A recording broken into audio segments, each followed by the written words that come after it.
Assalamualaikum, halo semuanya, balik lagi bersama gue Putri. Jadi untuk kali ini mungkin gue mau ngebahas sesuatu yang agak berbeda dari pembahasan sebelumnya ya, yaitu mengenai gangguan mental atau gangguan kejiwaan. Seperti apa sih gangguan mental atau gangguan kejiwaan itu? Apa aja penyebabnya, apa saja macam-macamnya atau jenis-jenisnya? Mau tahu lebih lanjutnya? Yuk disimak baik-baik ya.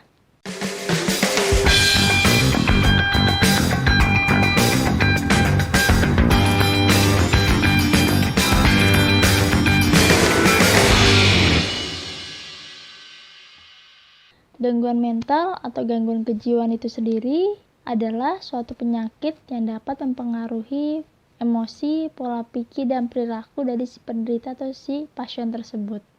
Sama halnya dengan penyakit fisik, penyakit gangguan mental atau kejiwaan juga dapat diobati. Di Indonesia sendiri pun, penderita gangguan mental atau gangguan kejiwaan seringkali dikaitkan atau diidentikan dengan sebutan orang gila atau orang sakit jiwa, dan seringkali mengalami perlakuan yang sangat tidak pantas atau tidak wajar, bahkan hingga dipasung. Padahal penderita gangguan kejiwaan atau gangguan mental bisa dibawa ke rumah sakit untuk mendapati pengobatan yang baik. Ada banyak sekali faktor yang dapat memicu terjadinya gangguan mental atau kejiwaan. Mulai dari seseorang tersebut atau si pasien tersebut menderita penyakit tertentu sampai hingga mengalami stres akibat dari peristiwa traumatis. Mengingat banyak sekali peristiwa traumatis yang kerap dialami banyak orang, apalagi untuk akhir-akhir ini, terutama pada masa pandemi COVID-19. Untuk gejala gangguan mental atau gangguan kejiwaan itu sendiri, ada beberapa perbedaannya sesuai dengan jenis gangguan yang dialami para pasien atau si penderitanya. Di mana gejala si penderita gangguan mental atau kejiwaan itu dapat mengalami gangguan pada emosi, pola pikir, dan juga perilaku. Berikut terdapat beberapa contoh gangguan mental yang kerap sering terjadi pada penderitanya. Contoh gejala pada gangguan mental atau kejiwaan. Yang pertama, contoh dari gejala gangguan mental atau kejiwaan yang sering terjadi yaitu halusinasi. Yang kedua yaitu adanya suasana hati yang kerap seringkali berubah-ubah dan begitu cepat. Yang ketiga adanya perasaan sedih yang secara terus-menerus dirasakan dan tidak kunjung berhenti. Selanjutnya ada juga perasaan cemas atau perasaan takut yang ada secara berlebihan dan secara terus-menerus. Selanjutnya ada gangguan makan, di mana si penderita seringkali merasakan takut, berat badan yang bertambah hingga pola makan yang berubah akibat ketakutan pada gangguan makan tersebut. Selain itu juga adanya perubahan pola tidur, dan yang terakhir adanya beberapa perilaku yang sangat tidak wajar, seperti tiba-tiba teriak-teriak gak jelas, tiba-tiba histeris, tiba-tiba senang yang secara berlebihan, seperti itu. Dari beberapa contoh gejala gangguan mental atau kejiwaan yang barusan disebutkan, selain itu juga terdapat beberapa yang dirasakan dari adanya gangguan mental atau gangguan kejiwaan. Dan ini mungkin lebih simpel ya. Yang pertama itu pusing, yang kedua itu pusing atau sakit kepala, yang kedua itu merasakan sakit mah, dan yang ketiga itu merasakan sakit atau nyeri pada punggung. Mungkin itu yang lebih simpel dan sering sekali dirasakan oleh sebagian atau banyaknya orang. Oke, kalau yang sebelumnya tadi kan itu beberapa contoh dari gangguan dalam mental atau gangguan kejiwaan ya, contoh gejala-gejalanya. Kalau sekarang ini yang akan gue jelasin mungkin beberapa penyebab gangguan mental atau gangguan kejiwaan yang setidaknya mungkin gue tahu ya. Tapi kalau ada kesalahan atau kurangnya mohon dimaafkan. Oke, jadi penyebab dari gangguan mental itu sendiri secara pastinya memang belum dapat diketahui secara jelasnya. Tapi Untuk secara psikologis dan secara biologisnya itu memang ada. Oke, untuk penyebab dari gangguan mental atau gangguan kejiwaan dari secara faktor biologisnya terlebih dahulu. Yang pertama itu adalah gangguan pada fungsi sel saraf di otak. Yang kedua, adanya infeksi. Yang ketiga, adanya kelainan bawaan atau bisa dibilang cedera pada otak. Yang keempat, adanya kerusakan otak akibat dari terbentur atau kecelakaan yang mungkin pernah terjadi. Selanjutnya, ada kekurangan oksigen pada otak pada saat mereka bayi. Yang selanjutnya, adanya kerusakan otak akibat terbentur atau kecelakaan yang mungkin pernah dialami. Dan ada juga kekurangan oksigen pada otak bayi saat proses persalinan. Dan juga mungkin terdapat kekurangan nutrisi. Oke, selanjutnya untuk faktor psikologisnya sendiri, yaitu adanya peristiwa traumatik seperti kekerasan atau pelecehan seksual. Selanjutnya ada juga mungkin karena kehilangan orang tua atau merasa disia-siakan pada masa kecilnya. Selanjutnya ada juga kurang mampu bergaul dengan orang lain. Adanya juga efek atau akibat atau dampak dari perceraian orang tua atau masalah keluarga itu sendiri. Dan yang terakhir adanya perasaan rendah diri atau kesepian. Kesepian atau rendah diri juga mungkin semuanya itu secara psikologis dapat menimbulkan gangguan mental atau gangguan kejiwaan. Mungkin terdengarnya memang simple gitu kan, tapi dari itu semua dapat menyebabkan gangguan mental atau kejiwaan. Oke, untuk selanjutnya mungkin gue bakal ngejelasin beberapa contoh gangguan mental atau kejiwaan yang sering terjadi pada sebagian atau banyaknya orang di luar sana, dan yang mungkin ini gue tahu ya, kalau mungkin ada yang salah atau ada yang terlewat, skip, atau ada kekurangan, mungkin bisa tolong dibantu untuk dikoreksi. Oke, yang pertama itu ada contoh gangguan mental pada depresi, di mana depresi ini penderita itu merasakan atau mengalami gangguan suasana hati yang menyebabkan penderita atau pasien secara terus-menerus merasakan sedih. Selanjutnya yang kedua ada skizofrenia.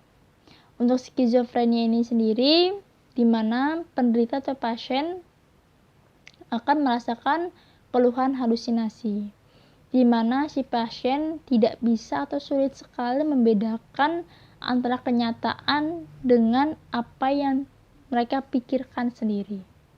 Oke, selanjutnya ada kecemasan, di mana gangguan kecemasan ini merupakan gangguan mental yang membuat si penderita atau si pasien tersebut merasakan cemas dan takut yang sangat berlebihan dan terus-menerus. Selanjutnya ada gangguan bipolar. Gangguan bipolar ini ditandai dengan perubahan suasana hati, dan di gangguan bipolar ini ada perbedaannya lagi ya, ada masing-masing levelnya. Yang pertama ada bipolar 1, di mana bipolar 1 ini biasanya dijelaskan tandanya munculnya setidaknya satu episode mania, yaitu di mana mungkin merasakan yang namanya depresi akut sebelum atau sesudah terjadinya gejala itu muncul. Dan gangguan bipolar 1 ini mau perempuan ataupun laki-laki itu terjadinya secara merata dan setara. Oke, selanjutnya ada gangguan bipolar 2, yaitu di mana si pasien ini akan merasakan satu episode depresi yang berlangsung setidaknya selama 2 minggu. Mereka juga memiliki satu episode hipomania yang berlangsung sekitar 4 hari biasanya ya. Dan dibandingkan dengan laki-laki, jenis gangguan bipolar 2 ini seringkali terjadi pada perempuan.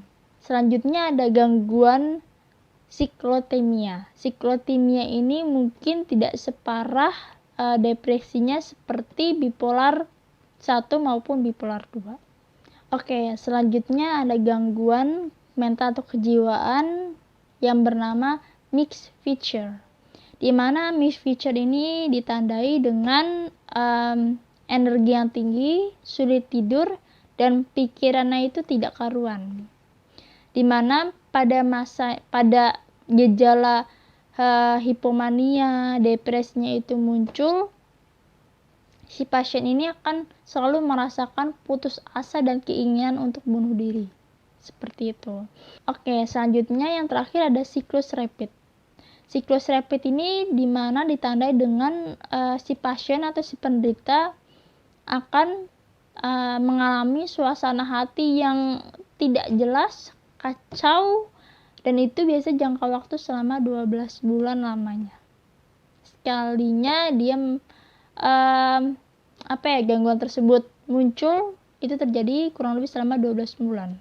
Oke, selanjutnya itu ada gangguan tidur, di mana gangguan tidur ini seringkali kita temui, yaitu adanya gangguan yang sulit tidur, yaitu insomnia. Ada gangguan yang selalu mendapatkan mimpi buruk, yaitu parasomnia, dan gangguan yang mudah banget untuk tidur, dimanapun dia gampang banget buat tidur, yaitu namanya narkolepsi, dan itu salah satu gangguan tidur juga ya teman-teman.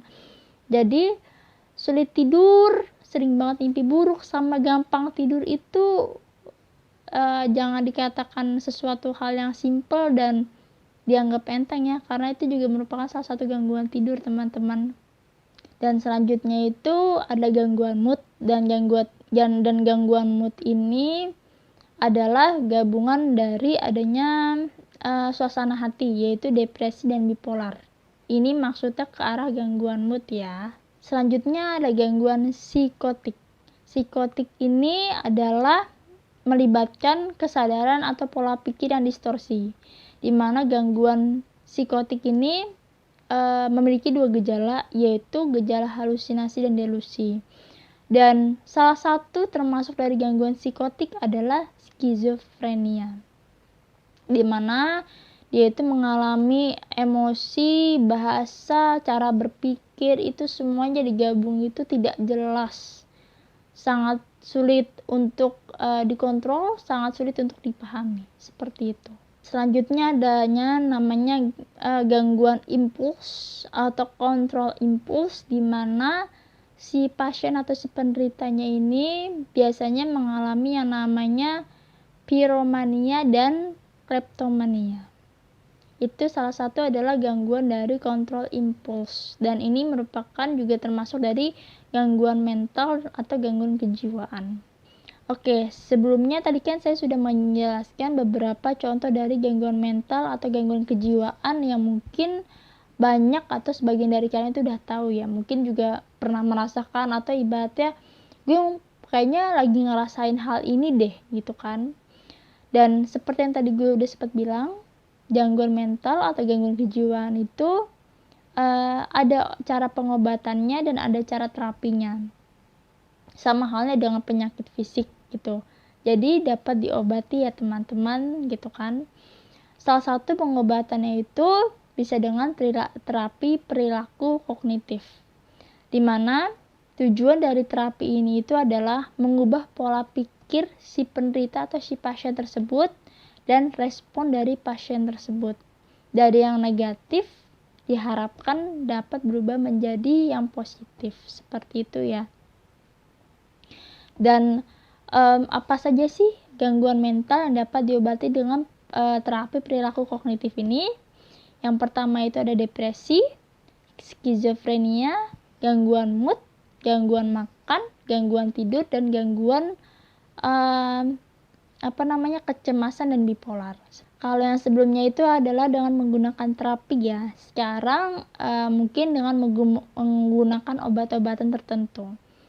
Nah, sekali lagi seperti yang sebelumnya saya bilang berulang kali, kalau ada informasi yang mungkin kurang berkenan atau mungkin bahkan salah atau banyak yang kurang, mungkin bisa dikoreksi karena saya juga masih banyak perlu belajar gitu kan. Kita semua pun mungkin belajar gitu kan, terus mencari ilmu baru, terus mengupdate ilmu-ilmu baru seperti itu ya. Selanjutnya untuk pengobatan gangguan mental atau kejiwaan dengan obat-obatan, yang pertama itu ada antidepresan, yang kedua itu ada antipsikotik, yang ketiga itu ada pereda cemas atau kecemasan, dan yang keempat itu adalah mood stabilizer. Mungkin obat-obatan ini yang seringkali dipakai untuk mengobati pasien atau penderita gangguan mental atau kejiwaan. Dari masing-masing obat-obatan ini ada terbagi lagi ya. Jadi ada misalkan ada antidepresan itu ada berbagai macam jenisnya, ada A, B, dan C, tergantung dosisnya seperti apa. Jadi masing-masing dosisnya pun berbeda, masing-masing dosisnya pun yang dipakai berbeda untuk level atau berat si penderita gangguan mental tersebut ya. Jadi mungkin kayak antidepresan itu masing-masing jenisnya berbeda, dosisnya pun berbeda, dan cara penggunaannya itu juga berbeda untuk masing-masing gangguan mental dengan level dari pasiennya tersebut ya. Oke, sekian informasi dari gue mengenai apa sih gangguan mental atau kejiwaan itu, apa saja sih penyebabnya gitu kan, apa juga sih macam-macam atau jenis-jenis dari gangguan mental atau kejiwaan itu. Kurang lebihnya mohon maaf. Terima kasih. Wassalamualaikum. Bye-bye.